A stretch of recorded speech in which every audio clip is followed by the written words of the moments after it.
En el marco de la celebración de los 200 años del Reglamento de Tierras Artiguista, les damos la bienvenida a la presentación del libro Tierra y Producción, libro que es la memoria del seminario realizado en octubre de 2014 en Gregorio Aznares y reúne las principales ideas en torno a la temática recogida entre autoridades, miembros de la academia, productores familiares y asalariados rurales.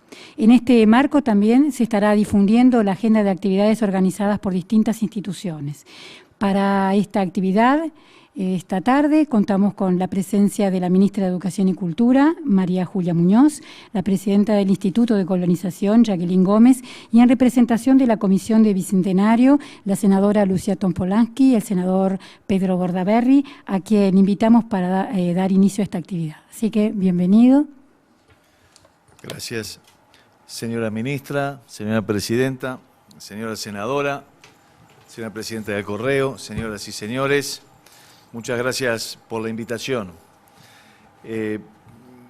A nosotros nos llegó la invitación un poco tarde, con poco tiempo, por lo cual me quedé hasta la 1 de la mañana leyendo el libro ayer, entre todos los temas que tenemos hoy en el Senado, que son muchos. Y realmente me volvió a enganchar un tema que, por suerte, he seguido desde siempre, que es, yo creo que una de las dos piezas fundamentales del pensamiento artiguista, ¿no?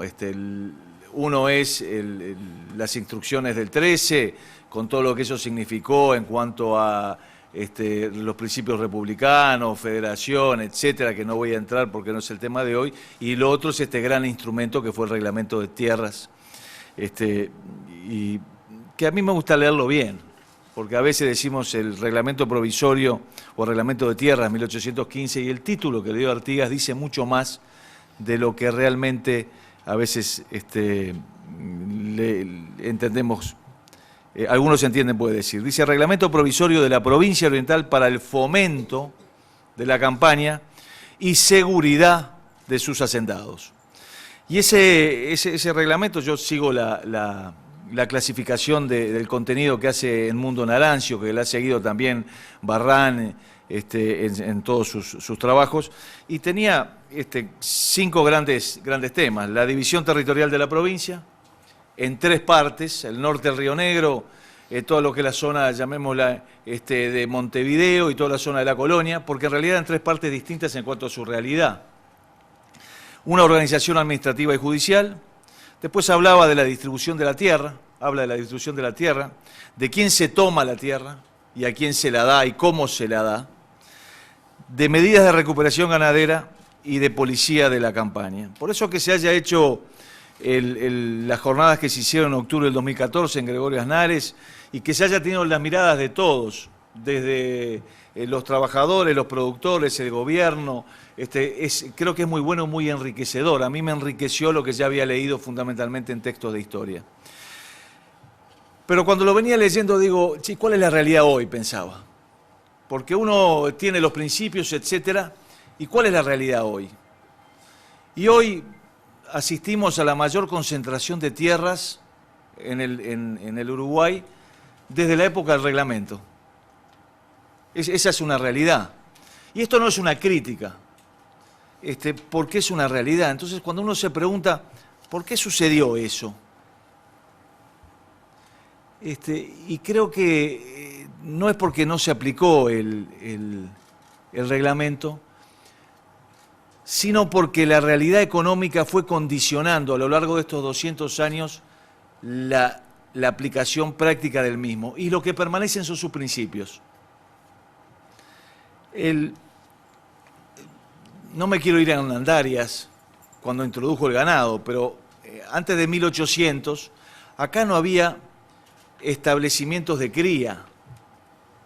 El ganado se cazaba. Los documentos dicen, salen a cazar el ganado, no a matarlo, los iban a cazar. Y se da en el Uruguay algo que se dio en muy pocos lugares del mundo. Primero se introdujo el ganado y después se colonizó. Normalmente cuando llegaban los colonizadores, y lo que normalmente se hace es toman un pedazo de tierra e introducen el ganado o la agricultura, lo que sea. El Uruguay no fue así. El Uruguay primero tuvo ganado y después colonizadores, desde 1600. Y entonces esa fue la realidad que se encontró Artigas, con la que se encontró Azara, con lo cual se encontraron también los virreyes. Y hay una cosa que creo que nos viene desde el propio derecho español, y es la función social de la propiedad de la tierra, que viene del derecho español, viene de las Cortes de Navarra, viene de los fueros vascos, que le prestaban atención a cómo se trabajaba la tierra. Los fueros vascos, por ejemplo, habían instituido el mayorazgo, porque entendían que el tamaño de la tierra no tendría que ser ni muy grande ni muy chico. Y si resulta que se repartía entre muchos hijos, terminaba siendo improductivo. Y por eso el mayor era quien heredaba y los otros no. Pero no era por perseguir al segundo, al tercero, al cuarto, era sencillamente porque querían preservar la unidad económica. El cambio de esa unidad económica es lo que ha ido influyendo en la aplicación de los principios del reglamento a lo largo de la historia. Por eso digo, no quiero recargarle a lo que tenemos hoy, porque fueron pasando una cantidad de cosas que lo condicionaron. Por ejemplo, para decirles algo, la Revolución Lanar, allá por el 1860, la guerra de secesión en Estados Unidos, dejan de producir algodón porque están en guerra, se necesita la lana vale más. En Uruguay habían 800.000 cabezas y a los 5 o 6 años habían 17.000, casi tantas como la que teníamos hasta hace 5, 6, 7, 8 años. Y entonces, ¿qué sucedía? Ese condicionamiento internacional hizo que el Uruguay se volcara a lo que se llamó la Revolución del Lanar. Y la Revolución del Lanar, ¿qué significó? Mayor trabajo y mano de obra en el Uruguay y la necesidad de ¿qué? De alambrar, porque el ganado vacuno puede crecer de forma salvaje, pero el lanar necesita otra atención. Junto con una seca que mató el ganado vacuno y como el lanar resiste más la seca, hizo que hubiera una revolución. Y eso después vino en 1870 y pico, un francés, Charles Tellier, que inventó una cosa maravillosa, el barco frigorífico, Le Frigorifique, un barco que sacó de Francia y que vino a Montevideo y Buenos Aires. Y ese barco cambió ¿qué? El ganado vacuno. Y el ganado vacuno cambia ¿por qué? Porque resulta que ya no se exportaba tasajo y cuero, sino que se puede exportar carne. Y entonces significa que necesitan otro tipo de animal con otro cuidado, mestizajes, alambrados, etc. Y eso va provocando en el latifundio o en el reparto de la tierra distintas necesidades. Que después viene, después de la paz del 4, todo lo que es la pacificación, la seguridad en la campaña, después del alambrado. Y ese es el momento donde mayor cantidad de establecimientos se empiezan a ver en el campo. Eso va casi hasta 1960, 61. Si uno mira las estadísticas, cuanto más establecimientos hubieron fue en esa época. Hoy hay menos que en aquel entonces. ¿Por qué? ¿Qué pasaba? La realidad económica nos imponía distintas formas de explotación. ¿Y hoy qué nos sucede? Viniendo rápidamente hasta acá, porque no, el tiempo es bastante corto. ¿Qué sucede hoy? Hoy nos encontramos con que el gran capital tiene posibilidades de acceder a tecnología, a costos más baratos, etcétera, que el pequeño o mediano productor. Y entonces es más rentable, y entonces tenemos hoy en día a grandes empresas multinacionales que son titulares, 27 empresas, según un estudio de la Universidad de la República que tengo por acá, son titulares de algo así como propietarias de 1.800.000 hectáreas en el Uruguay hoy. Y está mal, y a mí no me gustaría que así sea, pero dan trabajo, dan inversión. ¿Y cuál es la respuesta que tenemos que darle hoy nosotros a esta nueva realidad económica que nos golpea, como nos golpeó la Revolución del Lanar, como la necesidad del mestizaje por la aparición de los buques frigoríficos? ¿Cuáles? Los principios del reglamento provisorio de Artigas que están tratados acá. Ese es el gran legado, porque ese legado habla de la función social de la propiedad. Y hoy asistimos en el campo a una nueva ruralidad. ¿Y qué es esa nueva ruralidad? Que cada vez hay menos empleados y más pequeños empresarios en el campo.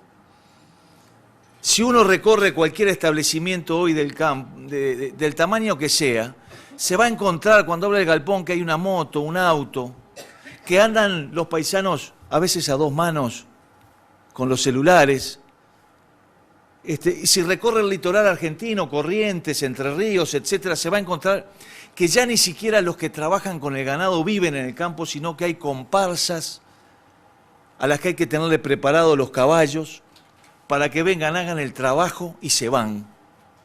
Hay una revolución hoy, derivado de esta nueva realidad que hay en el campo, a la que tenemos que atender ¿con qué? Con esos principios artiguistas, con esos principios del reglamento, de la función social, de fomentar el trabajo, el fomento, la seguridad. Y ahí es donde me parece que Uruguay hizo mucho y hoy tiene que hacer más. Porque hizo mucho cuando alambró, porque hizo mucho cuando dio seguridad, porque hizo mucho cuando en 1943 aprobó el Estatuto del Trabajador Rural con un salario mínimo, licencia, condiciones de vivienda y obligación del patrón de suministrar la educación, de facilitar la educación a los hijos de los que trabajaban ahí, y además tratando de hacer lo que hacía en el gobierno de Amézaga, el reglamento artiguista, que se asienten en la tierra. Y hoy no podemos pretender que se asienten en la tierra, y ya termino, se asienten en la tierra, porque la verdad de lo que sucede es que el que trabaja en el campo quiere vivir en el pueblo o en la ciudad. Quiere trabajar en el campo, pero quiere vivir en el pueblo. Y está bien que así sea, porque hace 30, 40 años el que trabajaba en el campo salía una vez por mes, sí salía. Y hoy en día termina la jornada, limitada a 8 horas, se sube a la moto o al auto y toca para el pueblo para estar con la familia. Y sus hijos que viven en el pueblo tienen mejor escuela que si vivieran a 15, 20 kilómetros donde están. Nos podrá gustar o no nos podrá gustar, pero esa es la realidad que hoy vivimos, y facilitarle hoy el acceso al internet, la caminería, la salida, es cumplir con esos otros principios. Junto con ellos, el que yo creo que hay dos principios que son fundamentales y están más vigentes que nunca. Y uno es que los más infelices sean los más privilegiados, porque ese tiene que ser siempre el objetivo de una política de gobierno, en especial relacionada con el campo. Como lo fue en el año 67, cuando a instancias del doctor Alberto Gallinal se crea el MEVIR.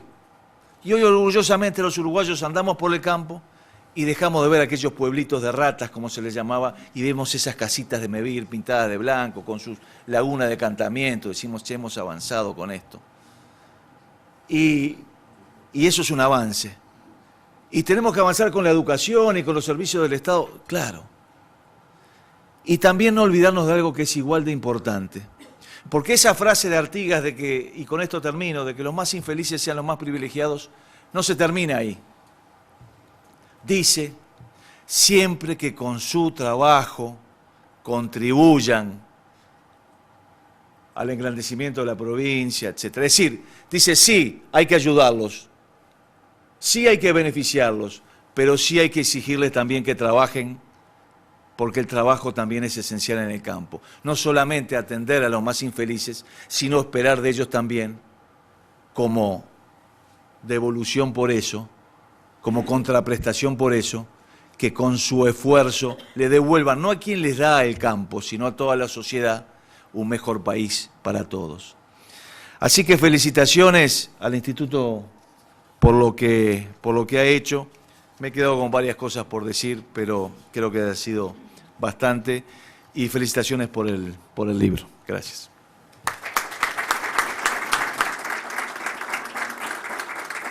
Bueno, y continuando con la presentación, invitamos a hacer uso de la palabra a la senadora Lucía Topolansky. No, buenas tardes a todos, señora ministra, querida María Julia, a la presidenta del instituto y a todo el público presente. Creo que hace bien el Uruguay a los 200 años del reglamento de tierra poner sobre la mesa estas conversaciones, estas conmemoraciones que implican mucho más que el reglamento. Y por eso este libro que se está presentando en el día de hoy, si bien inicia con el texto del reglamento, que de por sí tiene una enorme elocuencia, pero que es necesario ubicar en la época, no leerlo con la cabeza del siglo XXI, ¿verdad? Agrega una mirada académica, una mirada desde los actores de la tierra, y una mirada política que permite globalizar algo que al Uruguay siempre le preocupó, y lo podemos rastrear bastante viejo en la historia, que es lo que se ha dado a llamar la cuestión del arreglo de los campos. Ese territorio enorme, la banda oriental, con todas sus vicisitudes, precisaba tener un cierto orden para que sus valores productivos, habitacionales y demás sirvieran al país. Y yo creo que esa preocupación que Artigas la tenía muy fuerte, es la que hace surgir el reglamento. Yo seleccioné una frasecita corta que voy a leer, que es de mayo de 1815, cuando Artigas se dirige al Cabildo de Montevideo y le dice que los males de la guerra han sido trascendentales a todos. Los talleres han quedado abandonados, los pueblos sin comercio, las haciendas de campo destruidas y todo el país arruinado. Esa era la enorme preocupación, ¿no? Yo ansío con el mayor ardor verlo revivir y sentiría mucho cualquier medida que en la actualidad ocasione el atraso. Y es en ese marco que en septiembre aparece el reglamento de tierras el reglamento provisorio de la provincia oriental para el fomento de la campaña y seguridad de sus hacendados. Había que consolidar también los límites de un Uruguay despoblado, y la única forma de consolidarlos era con población asentada. Y para que la población se asentada se precisaba unas ciertas condiciones que son las que intenta poner el reglamento sobre la realidad.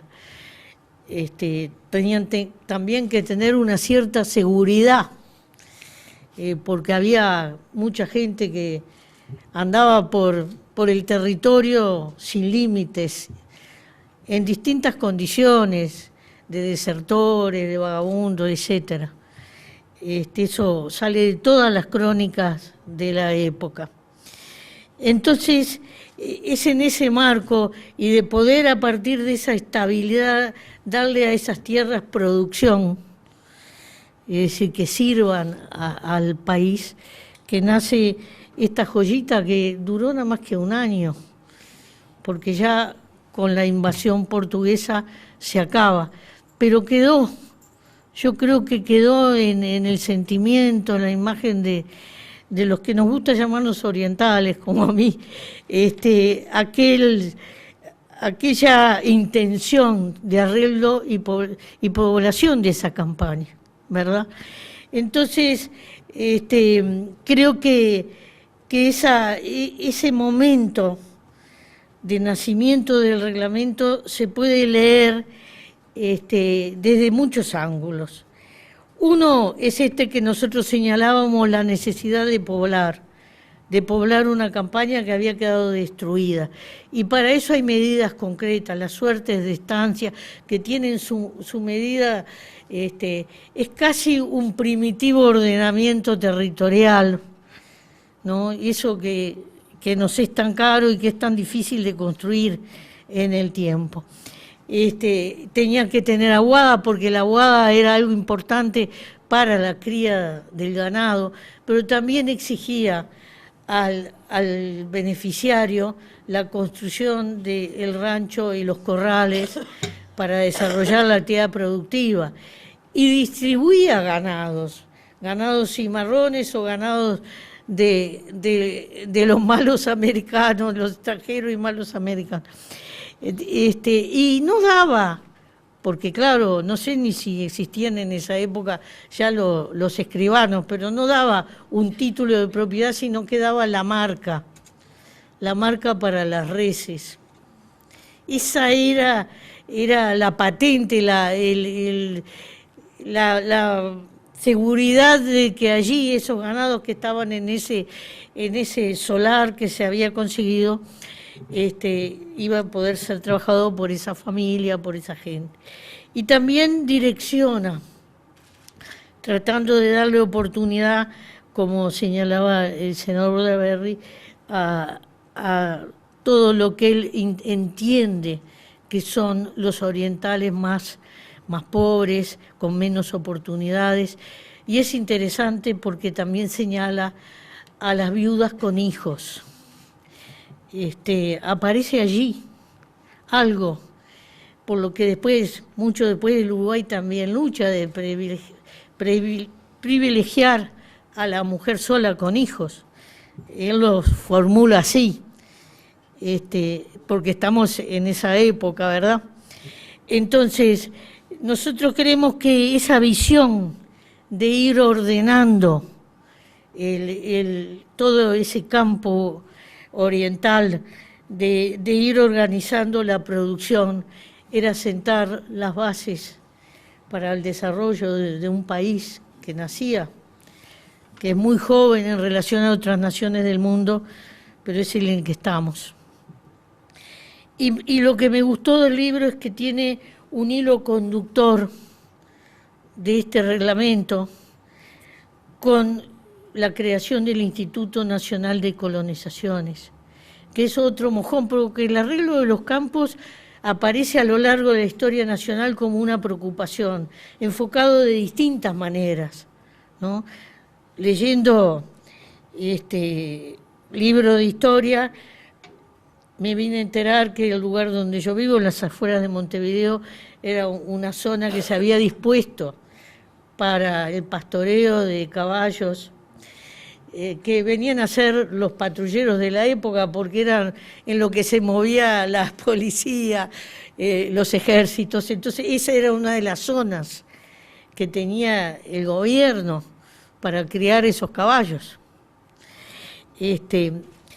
Y junto con este reglamento, antes de entrar en lo del instituto, quería decir brevemente que también se elabora un pequeño reglamento que Artigas lo frena un poco, porque él decía, si queremos hacer todo a la vez no vamos a hacer nada, que tiene que ver con los ejidos de Montevideo y las chacras de Canelones, para el abastecimiento de lo que va a ser la verdura en las mesas de las familias uruguayas. Y allí Pérez Castellanos redacta el primer manual de horticultura del país, por encargo de Artigas, ¿verdad?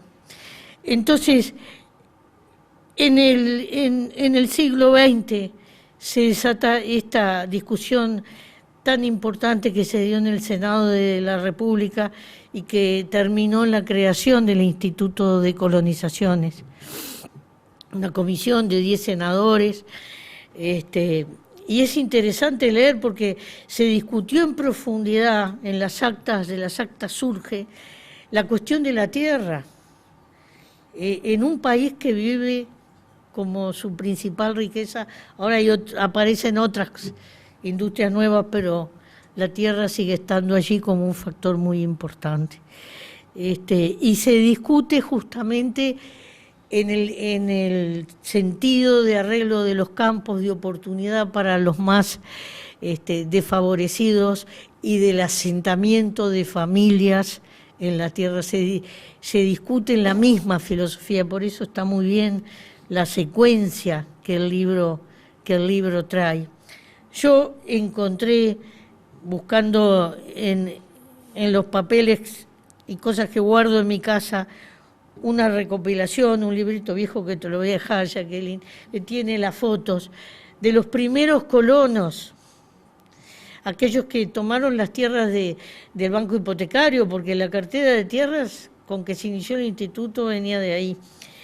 Y en realidad hacían ranchos tan primitivos como los del reglamento de tierras, y sus fotos, su aspecto físico no se diferenciaría demasiado de aquellos otros pobladores y no tenían todo el apoyo que el instituto le da hoy, y que eso me parece maravilloso, ese progreso que se ha hecho a un colono que hoy, en el 2015, se asienta en la tierra.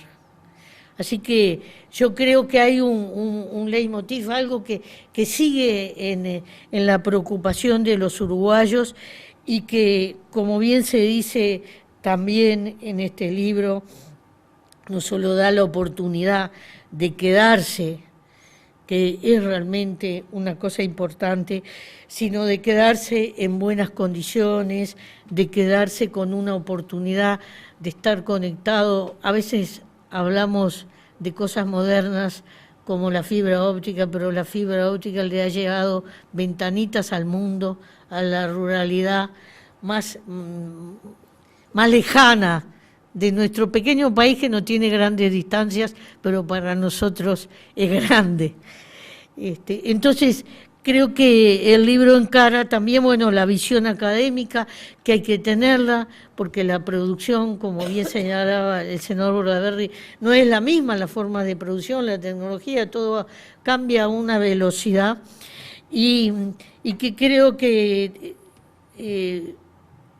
a partir de la construcción de las directrices de ordenamiento territorial que cada departamento va elaborando, va a ir mejorando la utilización de ese bien social que es la tierra, que nos pertenece a todos, que debemos cuidar, que hay que legarlo a las generaciones que vienen, y allí tenemos, y es lo único que quiero destacar, porque se podría hablar de muchas cosas, el cuidado de los suelos, que es donde se asienta nuestra soberanía, y por la cual el actual ministro de Ganadería y Agricultura siempre ha estado muy preocupado en que eso se produzca, el cuidado de los suelos sobre los que se pueden asentar todo este desarrollo rural. Así que yo felicito a la iniciativa del libro, creo que es un mojoncito más en toda esta conmemoración que tiene un programa lindo y variado, y que me parece que hace a esa, no quiero usar la palabra reconciliación, pero unión de campo y ciudad, porque este Uruguay tan urbanizado frecuentemente olvida todo lo que se le debe a esa ruralidad. Y este libro puede ser útil para estudiantes, para la gente que se quiera informar, para tener una visión global y para animarse a conocer la experiencia de Gregorio Aznárez, que tuvimos la suerte de conocer, y que realmente de un enclave que fue productivo con la remolacha azucarera, había quedado muerto, volvió a vivir. Así que felicitaciones al Instituto por esta publicación. Muchas gracias.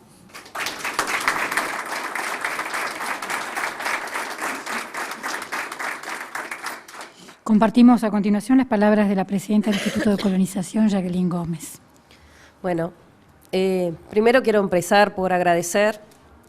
La verdad que este libro, digamos, y el trabajo que se desarrolló en Gregorio Aznárez es el mérito del trabajo del Ministerio de Educación y Cultura, del equipo del Bicentenario, de la gente de la UTU y de Ana Frega, que está acá presente hoy acompañándonos, y de los chiquilines de los centros MEC, que nos ayudaron muchísimo en el proceso de trabajo, de organización, y que fue una tarea que la verdad que creo que como equipo interinstitucional disfrutamos de una forma impresionante y nos sentimos orgullosos de haber podido participar de este evento, más allá del conjunto de trabajo que nos generó. Eso primero me parece de orden. Y lo que también quería en realidad era saludar a las instituciones que están presentes hoy acá. Nosotros, en realidad, el Instituto Nacional de Colonización trabaja en políticas de acceso a la tierra, pero trabaja en el marco de la definición política de trabajar en políticas de desarrollo rural. Y hoy están presentes el Correo, la UTU, OCE, UTE, OPP, MEVIR, Senado, Ministerio de Trabajo, organizaciones sociales, INALE, me deben faltar, los compañeros, los funcionarios del Instituto de Colonización, el INIA, ¿no? Los centros MEC como corresponde, ¿no? Porque son... No, pero hay un conjunto de instituciones que están, el Ministerio de Ganadería, con quien hemos hecho todo un proceso de construcción, y bueno, me parece que agradecerles la diversidad y la presencia en este espacio, la Universidad de la República, que también me estoy olvidando, y eso habla también de la importancia que tiene el ideario artiguista en la institucionalidad pública, en la construcción de nuestra sociedad y en la construcción de nuestra república, digamos, ¿no? Y el Instituto Nacional de Colonización, en ese marco, entiende que era totalmente necesario festejar y conmemorar y reflexionar sobre el reglamento de tierras a los 200 años del cumplimiento de la realización del reglamento. Nosotros estamos convencidos de que el Instituto de Colonización es hoy, digamos, la institución pública que lleva adelante muchos de los ejes que planteó el reglamento de tierras artiguistas, enmarcado, digamos, en un contexto distinto, ¿no? A 200 años, pero quería resaltar algunas de las cosas que me parece que nosotros como uruguayos, como integrantes de esta sociedad y como integrantes de la institucionalidad pública y privada, ¿no? Las organizaciones sociales que hoy están presentes acá hacen a este proceso de construcción, que estamos llevando adelante a través de las instituciones del Estado uruguayo. Lo primero que quiero resaltar, que está vinculado al planteo que hace el reglamento, es que los más infelices serán los más privilegiados. Capaz que uno de los ejes más revolucionarios del reglamento es la focalización hacia los sectores más vulnerables, y el Instituto Nacional de Colonización hoy tiene una focalización hacia los productores familiares y los asalariados rurales, que son, sin ninguna duda, la población más frágil del medio rural. Y en realidad entendemos que las políticas públicas con subsidio, con niveles de intervención, tienen que estar dirigidos a los sectores más vulnerables de esa sociedad. Por eso también intervenimos con una lógica integradora, ¿no? Que no solo damos respuesta en el acceso a la tierra, sino que trabajamos en las otras necesidades que tienen que ver con las necesidades básicas de las familias. Hoy está presente la educación, los servicios, los distintos servicios, el acceso, digamos, a las herramientas para poder mejorar la producción, los recursos necesarios para llevar adelante un proyecto productivo y un proyecto de vida. Las tierras del instituto son, sin ninguna duda, para generar producción, tal cual también lo planteaba el reglamento de tierra, y tal cual lo plantea el reglamento de tierras, las obligaciones que asume alguien que accede a una política pública, en este caso los colonos, también están presentes en la ley 11.029 que creó el Instituto Nacional de Colonización. El reglamento plantea la realización de los ranchos y las obligaciones en los procesos de llevar adelante un emprendimiento productivo. Eso mismo está pautado en el artículo 1 de la ley de colonización, que plantea el aumento de la producción, las mejoras de las condiciones de vida y la mejora de las condiciones de vida y de trabajo de los trabajadores vinculados a las tierras del instituto y por lo tanto de este Estado. Las responsabilidades que asume un beneficiario de una política pública, las obligaciones que asume no solo con el Instituto de Colonización, sino con el conjunto de la sociedad que le da la oportunidad de acceder a una política diferenciada y transformar su vida y su sistema de producción, dando oportunidades a mejorar la producción de este país, el Producto Bruto Agropecuario, pero también a generar condiciones para el resto de la sociedad, que es otro de los ejes que plantea el reglamento de tierras. El reglamento de tierras habla de propender a su felicidad y la de la provincia, ¿no? Es una posición que en realidad trasciende los intereses individuales, que tiene una visión que plantea por sobre todo el interés colectivo, el interés de la sociedad, y eso es lo que está pautado en la Ley 11.029. Por eso la Ley de Colonización tiene una limitación de la propiedad privada, y por eso las tierras que están bajo la Ley 11.029 tienen determinados destinos, obligaciones que cumplir, responsabilidades que asumir los colonos y el instituto que lleva adelante, y el Estado uruguayo que tiene que proteger esta institución. Entonces, me parece que ese enfoque de propender a la felicidad de la provincia y está muy vinculado a la generación de una sociedad mejor y más justa, que es el trabajo que llevamos adelante en términos generales en los distintos ámbitos que estamos trabajando. Nosotros, el Instituto plantea también la necesidad de generar y apoyar los procesos de organización, que también tiene que ver con el interés general y con el propender a la felicidad de la provincia, ¿no? Las estrategias que nos hemos dado en los últimos años tiene que ver con fomentar los procesos organizativos, fomentar los procesos de solidaridad, de cooperación, de asociativismo, intentando construir una sociedad con mejores valores, con valores que apunten al cooperativismo, al asociativismo, a la colaboración de unos con el otro y a la construcción de una riqueza entre varios, pero que también se distribuya de forma equitativa.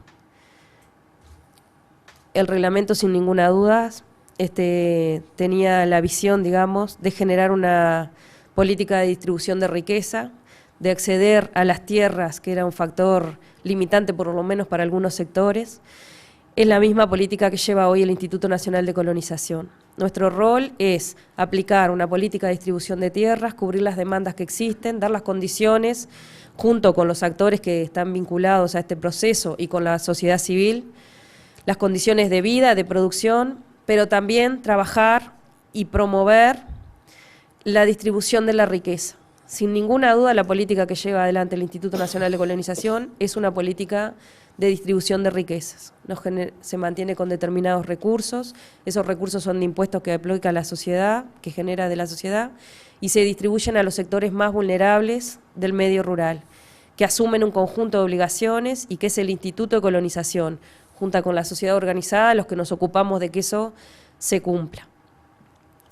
Entonces, me parece que el hecho de que nosotros hoy estemos conmemorando, digamos, los 200 años del Reglamento de Tierras, también tenemos que sentirnos parte de que seguimos construyendo y promoviendo el ideario artiguista, que muchas de las cosas que se plantearon dentro del reglamento están presentes hoy en nuestra institucionalidad, en las acciones que hacemos cotidianamente, en los procesos de construcción que hacemos con la sociedad civil, con las instituciones, y en la responsabilidad también que asumimos en cuidar la institucionalidad de este país, los recursos públicos y la construcción de una sociedad más justa. Esa me parece que quizás para resaltar y ir terminando, el seminario se desarrolló en un lugar con mucha historia, ¿no? Gregorio Aznares, muchos años de lucha de defensa de la institucionalidad pública para que el Instituto de Colonización se hiciese cargo de las tierras, muchos años para poder generar un proceso de desarrollo que venía de un lugar que estaba devastado, como decía Lucía, y que en realidad hoy estamos en un proceso de construcción de una colonia lechera, pero no solamente una colonia lechera, ¿no? Con 18 familias que se van a asentar con la infraestructura necesaria, sino también un espacio donde hay un desarrollo cultural, donde hay centros MEC presentes, donde está la Republicana presente, donde hay cine, donde hay organización, donde está la UTU trabajando. Hicimos una transformación de ese territorio, no la hizo el Instituto de Colonización, la hizo la institucionalidad que está vinculada a los procesos de desarrollo y en realidad la hizo este Estado del que formamos parte y del que en realidad y de estas instituciones en las cuales formamos parte. Entonces, la verdad es que agradecerles que estén acá. Me parece que lo mejor que podemos salir de este espacio es sentir que seguimos construyendo en una sociedad más justa, más distributiva de riqueza, más inclusiva, y sin ninguna duda seguimos apostando y aplicando el ideario artiguista. ¿Nos falta mucho? Sí, no hay duda. Pero en realidad me parece que como ciudadanos de este país y integrantes de estas instituciones nos sentimos que sentir orgullosos también de poder reflexionar sobre nuestra historia, como dice Ana, pensar los 200 años y ver quiénes somos y dónde estamos y sentirnos parte de este proceso de una construcción de una sociedad mejor. Muchas gracias.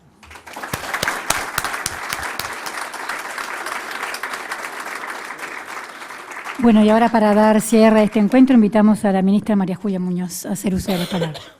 Bueno, buenas tardes a todas y a todos. La verdad que queda poco por decir.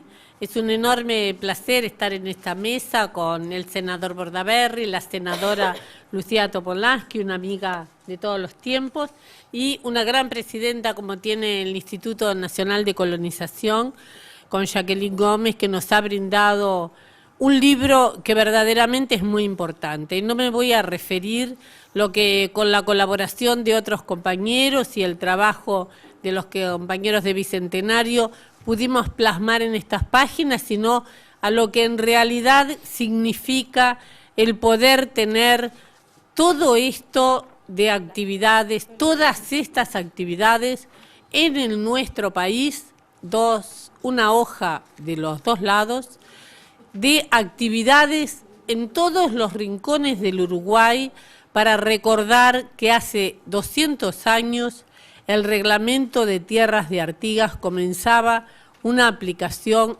en nuestro país, en el que, como se ha dicho, una de las consignas más importantes era la de que los más infelices sean los más privilegiados. Pero a nosotros, y particularmente a mí, en el lugar donde transitoriamente me ha llevado en la vida, debo decir que también desde el campamento de purificación, el santo y seña para entrar en él era: sean los orientales tan ilustrados como valientes. Y todo lo que señalaba Jacqueline, que hace el proceso de que las personas que han elegido crecer y desarrollarse trabajando la tierra puedan hacerlo en ese mismo lugar y puedan sentirse felices y con acceso a todos los servicios públicos, es una responsabilidad ciudadana de todos, los parlamentarios, los que estamos en el Ejecutivo, los ciudadanos que aceptan un determinado proyecto o programa de país, porque en realidad yo creo que hay procesos, al igual que el Reglamento de Tierras de Artigas llegó para quedarse y cumple 200 años, hay procesos como la descentralización del Uruguay, verdaderamente revolucionario, que también llegó para quedarse, y que trata de acercar los distintos niveles de gobierno a todas las poblaciones, por más pequeñas que ellas sean. Y creo que el acercar el nivel de gobierno a la población, a donde la gente elige estar, es una revolución democrática, es una revolución de tener en cuenta que cada ciudadano tiene los mismos derechos, las mismas, por supuesto, obligaciones, pero sobre todo debe tener el mismo acceso a los bienes de educación, de salud, de cultura, y en realidad en ese marco es que conjuntamente con el Instituto de Colonización, conjuntamente con el Parlamento, conjuntamente con la Academia, conjuntamente con la Comisión de Patrimonio, que acá está Enrique Machado y Ana Frega, que la integran todos los centros MEC, Glenda y Fernando, la UTU, que se despliega a lo largo de todo el territorio, el Ministerio de Vivienda, porque llegó Eneida y se quedó por allá atrás, que tiene ni más ni menos que el ordenamiento territorial del país y que en realidad se espera mucho de ese ordenamiento y uso de la tierra, porque bien lo señalaba Lucía, se la legamos a las próximas generaciones y la tenemos solo prestadita. En realidad creo que acercar los servicios es acercar calidad en las condiciones de vida, es acercar a la gente justicia social, es evitar que los cinturones periféricos de Montevideo sean el sueño de los orientales, como le gusta decir a Lucía, pensando que el sueño de los orientales debe y puede ser el vivir en cualquier pequeño lugar del Uruguay con todos los servicios, el soñar que la tierra produzca, el soñar que tiene alimentos para el mundo, para el país y para el mundo, para cuidar, para hacer que procreen, para hacer que eso sea la riqueza que brinde la alimentación a sus hijos en sus mesas. Creo que no podemos decir que el Uruguay es un país agropecuario y no pensar en las condiciones de vida y en las condiciones sociales que la gente está en el campo. Que pensar eso es, sin lugar a dudas, pensar que el reglamento de tierra, la tenencia de la tierra, la no especulación oligárquica que sufrió el campo en el Uruguay, tienen que dar paso a una justicia social, a servicios que lleguen a todos y a una mayor felicidad para todos los orientales, vivan donde vivan, y este legado artiguista que vamos a poder seguir durante estos meses gracias al trabajo de Jacqueline, que lo va a seguir haciendo, es verdaderamente el orgullo de todos, porque acá estamos representados el Parlamento, el Ejecutivo, el Gobierno del país, desde sus distintas visiones, desde sus distintas posiciones ideológicas, pero todos juntos porque nos sentimos que estamos en la senda de Artigas. Y así queremos seguir. Muchas gracias.